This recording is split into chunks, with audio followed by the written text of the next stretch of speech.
Hey, what's up? Welcome back to my YouTube channel, Spovskie Review.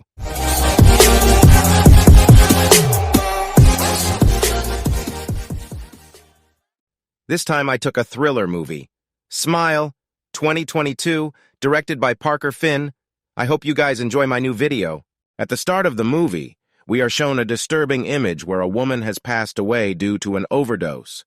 The photographs surrounding the scene reveal that she was a single mother, raising 2 daughters at that very moment.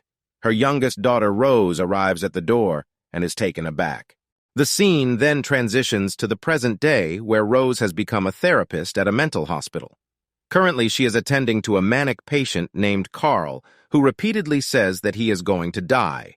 Rose makes efforts to console him, but Carl keeps on murmuring, so she hasn't admitted for a few days after completing her work. Rose gets ready to depart, but right then she is assigned another case involving a patient named Laura. Rose reluctantly meets her and learns that the poor girl is suffering from bouts of depression. After she witnessed her professor commit the unthinkable, Rose claims that it is normal to be paranoid when someone dies. But Laura asserts that she is not crazy.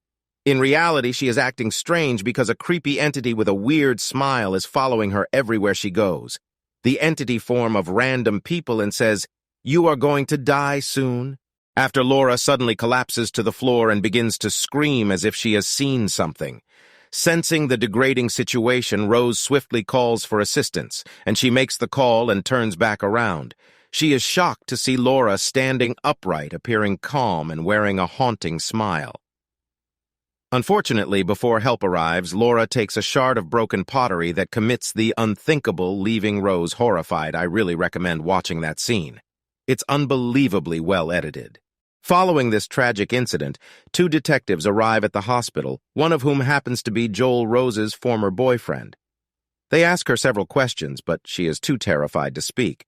Rose only reveals that Laura had a creepy smile on her face when she committed the unthinkable. After the formalities are over, Rose finally returns home in order to relax.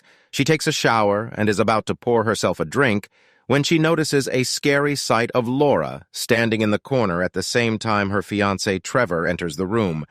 Startling her momentarily, he notices her all worried and inquires if everything is all right. Trevor will be our token jackass who never believes the protagonist in response. Rose nods her head and changes the topic swiftly later that night. The Cup Apple joins Rose's sister Holly and her husband for a dinner outing. All of them talk about their respective work lives, but Rose appears to be distracted.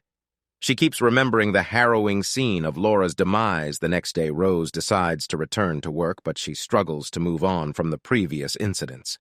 Intrigued, she approaches the receptionist and requests to see the report on Gabriel, the professor who committed the unthinkable in front of Laura. While reviewing the report, Rose receives a call from Holly, who extends an invitation to her son's birthday celebration. As they talk on the phone, Rose glances at the window and notices a figure in the distance that resembles Laura. However, she dismisses it as her imagination and proceeds to check on her patients. When she passes by Carl's room, she shockingly notices him with the same disturbing smile as Laura had. All of a sudden, he begins shouting at her, declaring that she's going to die.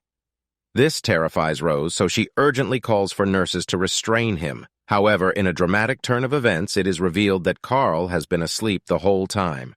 Everything that happened earlier was only imagination. When the supervisor of the hospital, Mr. Desai, learns of this, he becomes concerned for Rose's mental state and advises her to take a week off. Later that night, Rose is alone at home when the house alarm suddenly starts beeping, causing her to panic. She cautiously heads towards the front door with a pair of scissors in hand, but realizes that it's locked. Upon returning to the living room, she discovers that the back door is open. In that unsettling moment, Rose receives a call from a security operator who weirdly tells her to look behind her, but to make things more confusing. The phone rings again, revealing that the previous call was merely a hallucination. Rose quickly answers it, and to her relief, it is a genuine security operator on the other end. In no time, several police officers arrive at her house to investigate, but they find no signs of intrusion. Trevor also reaches the scene and wordly asks Rose if she's fine. With a confused face, she says yes, but there is still one problem: she can't seem to find her pet cat Mustache anywhere. Over the course of the next few days, Rose continues to experience hallucinations, leading people to view her as mentally unstable, concerned about her own well-being. She seeks help from her former therapist. Dr. Madeline Northcott Rose tells her everything, including Laura the creepy smiles, and even her missing pet cat. She frantically says that she is becoming paranoid more and more every day. Hearing all of this, Dr. Madeline theorizes that she's still suffering from the traumatic death of her abusive and mentally ill mother. On the weekend, Rose attends her nephew's birthday party, even though she hasn't been feeling well at all. Things go well for the first few minutes, and Rose assumes that she's got rid of her hallucinations, but then her nephew opens the gift she brought for him, and inside is the lifeless body of her missing cat mustache. The shocking nation sends Rose into tears as she desperately tries to convince everyone that she didn't do it in the midst of this. She notices one of the party guests smiling at her creepily.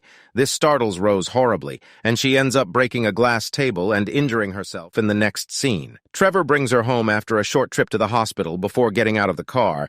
Rose attempts to confide in him about the entity that's haunting her, but Trevor speculates that she may have inherited her mother's mental illness.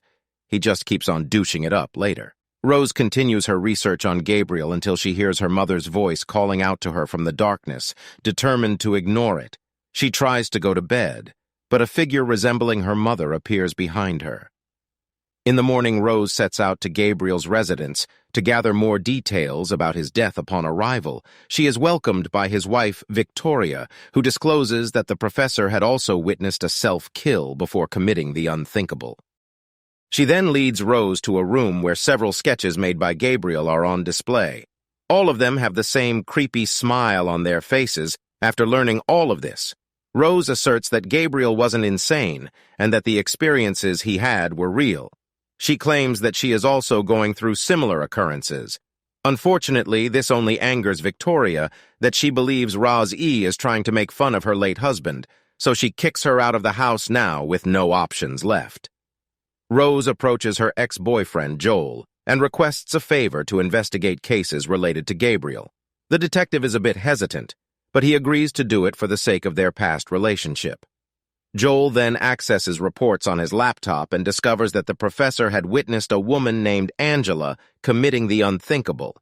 He then conducts a similar research on that woman and coincidentally finds that she had also witnessed a self-inflicted death. When they view the recorded footage, they see a man smiling before committing the unthinkable in front of Angela. Following this, Rose returns home with the intention of revealing everything to her fiancé. However, her plans are disrupted when she discovers that Trevor has brought Dr. Madeline to check on her. He believes that she is gun mental.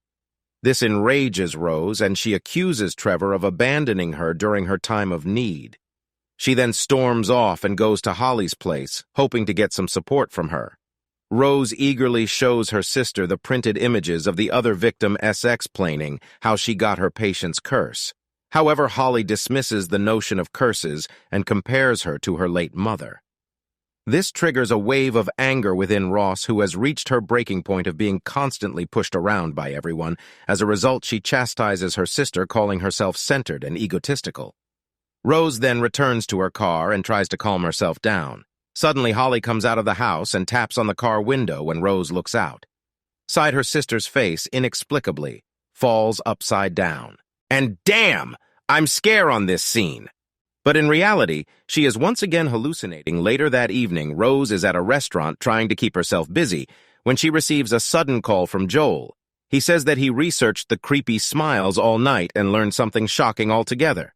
There are 20 cases, and out of them, 19 are self-kills with similar patterns. However, in the 20th case, a man named Robert disrupted the pattern by committing murder. When a random guy witnessed the incident, he committed the unthinkable there by continuing the pattern, intrigued by the survivor. Rose decides to meet him face-to-face shortly after she arrives at the prison where Robert is held. Rose approaches him and pretends to have a patient experiencing a similar ordeal. In response, Robert explains that the entity feeds on trauma and the only means of escape is to commit a brutal act of murder in front of a witness there by traumatizing them. Hearing this, Rose becomes angry and vehemently shouts, "I cannot kill anyone!" She inadvertently reveals here that she has been cursed by the entity. As a result, Robert starts panicking, so the guards quickly arrive and take later. When Rose reaches home, Dr. Madeline unexpectedly pays her visit. The two engage in a conversation, which is soon interrupted by a phone call. Rose reluctantly answers only to discover that the caller is none other than Dr. Madeline herself. This means that the person next to her is the entity. Just then, the entity starts to smile and utters the words, "Time is running out." In the next scene, we see Rose driving to the hospital armed with a knife. She goes straight to the patient Carl's room and confronts him. Just then, Mr. Desai walks in, cautioning Rose that she shouldn't be around the patients. He also tries to inquire if she's doing well these days, but ignoring all of this, Rose suddenly brings out her knife and repeatedly stabs Carl. It appears as if she wants to pass on the curse by murdering the poor man. However, despite several stabs to the abdomen, Carl continues to smile at her. He feels no pain at all. The next second, Rose awakens in her car, realizing that the entire sequence was another hallucination shortly after Morgan approaches her vehicle, and is why she's there, but she hastily speeds away without providing an explanation. Noticing the presence of a knife in Rose's car, Morgan promptly contacts Joel, alerting him to the situation. Afterwards, Rose drives to her abandoned childhood home, as it is the only place that she can be away from people. Rose fears that she will end up hurting someone, so she wants to isolate herself from the rest of the world. Upon arrival at the house, Rose hears a strange noise, and when she goes to investigate, she finds the entity of her mother. But our brave protagonist is not scared anymore. She confronts the entity, asking her to stop bothering her at once. Following this, the movie goes into a flashback to the day where Rose's mother had passed away. In a shocking turn of events, it is revealed that the woman was alive when Rose found her. However, the little girl didn't call for help, as she hated her abusive mom and wanted her to die. Back at present, the entity takes up another form, revealing a tall, scary figure. It swiftly attacks Rose and pins her to the ground, claiming that it will forever torment her mind. However, Rose summons her inner strength H and manages to break free by striking the entity with a lamp, causing it to catch fire. She then leaves the house, symbolically letting go of her trauma. After the harrowing ordeal, Rose drives back to Joel's house, hoping that he will let her spend the night.